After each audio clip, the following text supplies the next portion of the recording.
for joining us this evening. The Commissioner of Police, Mr. Richard Boyce, has called this press briefing to provide an update on the current crime situation and to outline recent measures taken by the Barbados Police Service to address these challenges. Joining him this evening is Assistant Commissioner of Police, Mr. David Griffith, and Inspector, Mr. Dwayne Comerbatch. Following the Commissioner's address, we will be inviting questions from you, the media, in relation to what is discussed this afternoon. I now invite Commissioner of Police, Mr. Richard Boyce, to address you. Thank you, Communications Officer, Mr. Braffett, and welcome to members of the media, and also to my support team. Part of my team, I must say, is C. P. Griffith and Mr. Comerbatch. It's always a pleasure of Commissioner and the service, I must say, to have the media with us. And this evening is one of the times that we are very proud of. And I want to thank the press for coming here this evening to assist us in getting our message out there in the community. It's something that we cherish very much. So I want to give you thanks for that. I'm conscious also that today is Sunday, a day which is a rest for many persons. So I would make this a very brief press conference so we can get on with our rest or relaxation. Now, when I last spoke to the media last week, I told the country that we will continue these engagements and keeping the country informed about what we are doing. That is the Barbados Police Service and the Barbados Defence Force. Indeed, we want to win the battle against the lawless groups of persons who are determined to continue their violent acts of serious crimes, such as murder, endangering the lives of persons, and robberies which are oftentimes enabled by firearms. The two major security agencies, as I mentioned, the Police Service and the Barbados Defence Force, be working in a 24-hour regime to get this situation under control and to achieve all of our objectives. We have been very deliberate and focused in our efforts to do so. Our activities have been guided by those law-abiding citizens who have answered our calls to assist in this fight. But most importantly, those persons who have given us their tangible support to deal with this situation. And I offer a big thank you to each and every one of those persons. Our law enforcement operations have also been intelligence-driven, which have resulted in some appreciative successes for us.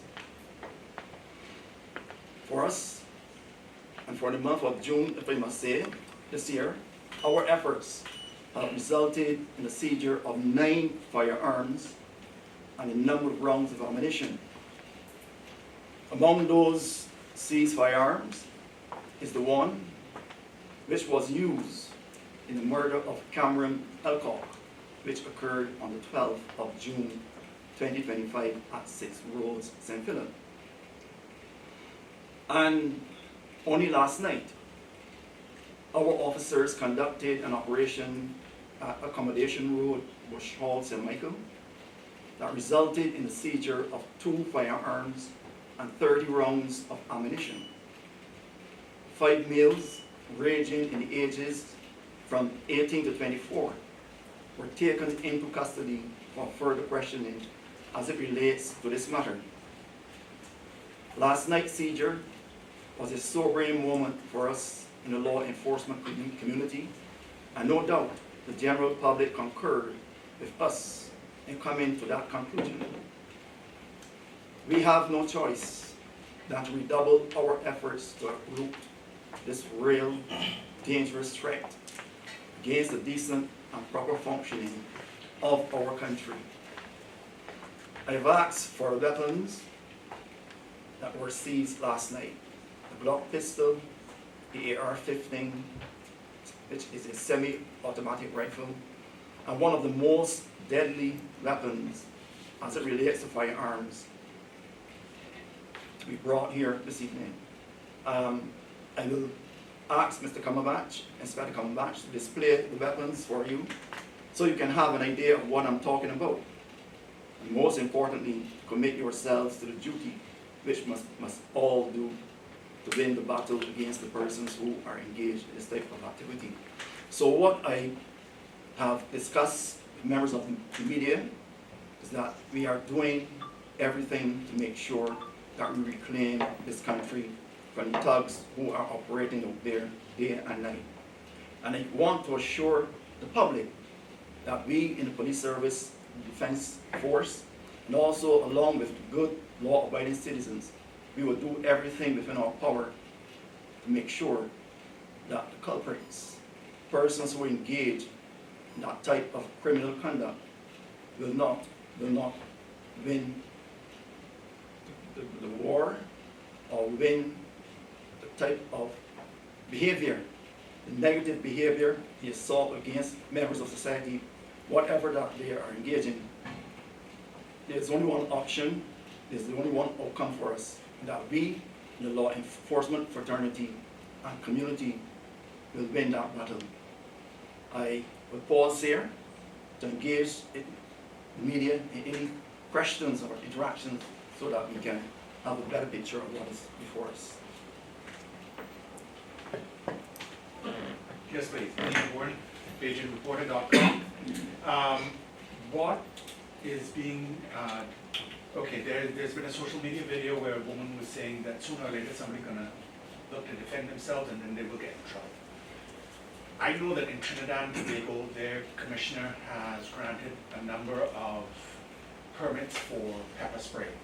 What is the position with Barbados regarding pepper spray and tasers and similar instruments for the average citizen to be able to defend themselves? Those items are under the control of the Customs Department.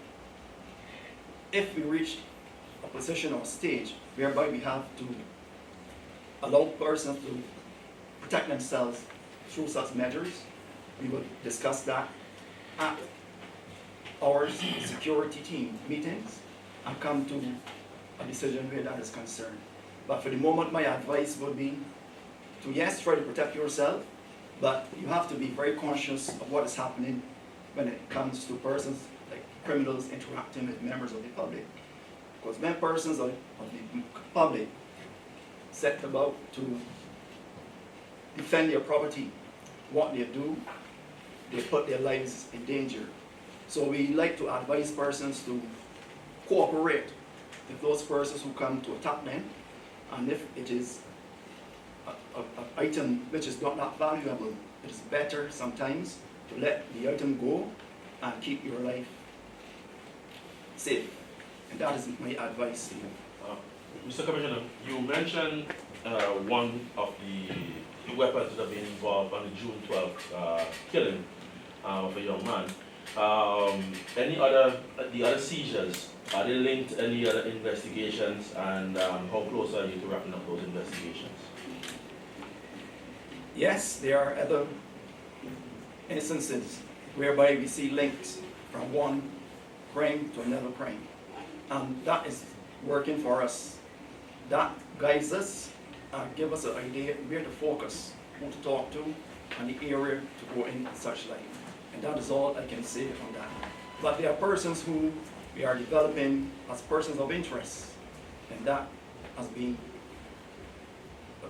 allowed to happen because of how we interpret what came out from one scene to the other scene, and connecting the dots between the different scenes that work for us.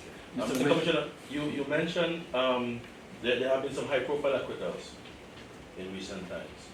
We even had one prominent attorney coming out and blaming quote-unquote shoddy work of the investigating officers and attributing that to the release of these persons.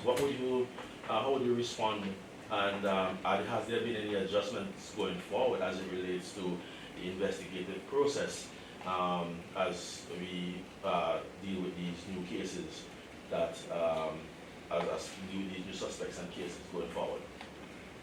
Any case which is dismissed before the courts is a headache for us.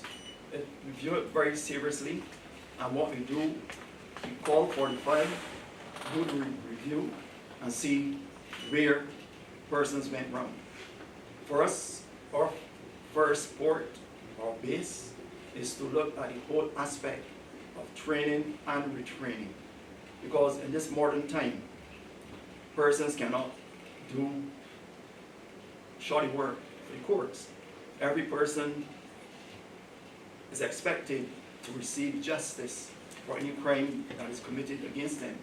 So if the police are out there working hard, police officers out there working hard, then we owe it to ourselves, the organization and country, to do the best possible investigation. Training is an ongoing process for the training center. For every rank within the organization, they are exposed to training. So this day, 2025, is no time to have shoddy work going before the court. That is something that we would address going forward and make sure that the repetition does not reoccur. Mr. Commissioner, given the success that you said of last night's operation and the prevalence of social media business, what assurances would you be able to give Barbadians this evening going forward? Is it social media?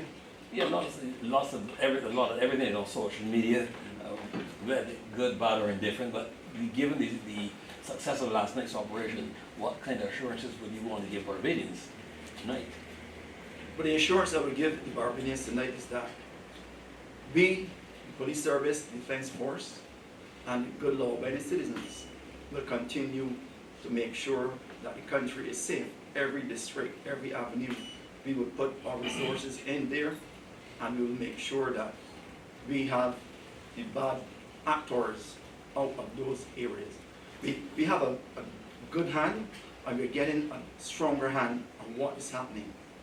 Every investigation that we have done for the past couple of months, we see the connection between persons, and that information we are dissecting, analyzing, and putting it into action, whereby all actionable information intelligence, it is working to our benefits. And we have the right persons who we have to go after fully in our gaze, and we will continue focusing our efforts in that direction. Mr. Commissioner, We know that social media can be good and it can be bad. The goodness of it is when it is used for the right purposes, and when it is used to create tension, alarm, distress to the ordinary citizens. That is when, and that is where we have a concern. So we would ask person to be very professional and conscious and caring for persons who can be negatively affected, mind, body, and soul. Be a person that use the social media to spread things in such a way that will cause a type of alarm and distress to persons. Mr. Commissioner, I don't wish to drag you into the political weeds, and forgive me if this comes across as such, but at the press conference yesterday, the opposition leader would have made a point about the promised promotion of to senior constables, which has not yet materialized 1 year into the promise. And also, he suggested that it's not commensurate with the sacrifice that the police have been asked to make, because my understanding that currently they're asked to give up an additional day until the surge is under control. What can you tell me about the morale of officers at this point? Are these outstanding issues in any way contributing to any drop in morale among your officers at this point? What I can tell you that only last week I met with the general body of the organization, from Deputy Commissioner right down to Special Constables. and I can assure the country and members of the media that it was a well accepted meeting at that location when we met. I also spoke with the president of the Police Association, and that organization, that association, is fully on board with us. In terms of payment for the senior constable, that is a process that is roughly 98% complete, I must say. So it's just a matter of days, so whereby people will be rewarded, backdated, and receive all funds which are due to them. So nothing to worry about. It is there, it is coming, just a little time coming. Mr. Commissioner, Commissioner, I was wondering about the situation regarding the AR-15. What is being done to prevent any other AR-15s coming into the country? Well, what is the force doing to address that? What I can tell you that it isn't, not I open up what we've had instances in the past, but what it tells us now that persons are continuing their nefarious ways of getting these weapons into the country. And it means that our border security personnel will now have to be focused and more alert when it comes to doing their checks and balances, because we believe that our ports of entries and also those wide open spaces around the island can be avenues to let in these weapons. So we know what is before us, we know the collateral damages those weapons can do. So we will do everything within our system and also within the organizations to make sure that we keep those weapons out of the country. Mr. Commissioner, communities are asking for more cameras. People are asking in communities. What's the mood or the intention of the police? Will they be getting more, or is it a phase plan? In terms of cameras, quite recently, very recently I should say, every division, Bridgetown, Northern Division and the Southern Division, they were tasked to identify areas within their districts. One, the overgrown areas, trees and bush, and two, those areas where they believe or where they suggest to us that cameras are needed. And a paper was submitted to have the areas, the bush, and also we've identified with our suppliers the need to have additional cameras brought in for us. Even today, we are out in the field in certain locations installing cameras. So cameras, for us, that is an ongoing exercise. That is going to take a couple of months. We are very secure and good in some areas, but there's other areas which now we are branching out, having those cameras installed for the safety and benefit of every member of the public. What about training? After you put the cameras in, what about maintenance and training and retraining for the smooth and continued operation of the cameras to make sure that they reach the maximum use? Yes, we have a service agreement in place, timetable, whereby we go have the cameras service the areas, the bush, because sometimes cameras are planted, and you only find that in no time, rain falls and then the bush goes back. So once you have persons who are designated to go and do that type of bushing and clearing, and also servicing, we know that we can have some good output from the cameras themselves to assist us in our investigations, and also to make the public feel more at ease when it comes to traveling those dark and bushy areas. Mr. Commissioner, final question from me. We are basically 1 month, has the crop over season started yet? We're in the crop over at this point. There is a environment or atmosphere of fear among Barbadians at this point, especially as it relates to going to events maybe, or what can pop up at any point. Given what is happening right now, I mean, what can be done, what is being done to ensure that events, the Sweetest Summer Festival is going to be safe? And how can you go about assuring Barbadians of that at this point? Well, there's no better way than to reassure the public than to have high visibility of police officers around. And that is one of the reasons, as you alluded to before, that we have asked persons to volunteer a day, give up a day, from their 2 days off a week and come in and work for us. And we will find that we have more manpower available to detail in those areas where we believe that criminal activity is happening. So yes, I understand the concerns not only you in the media, but also the general populace who are seeing everything down as alluded in social media, that there's nothing more comforting than to see a police vehicle or a police officer in close proximity. It gives tremendous confidence and relaxation to members of the public. So that is where we are going.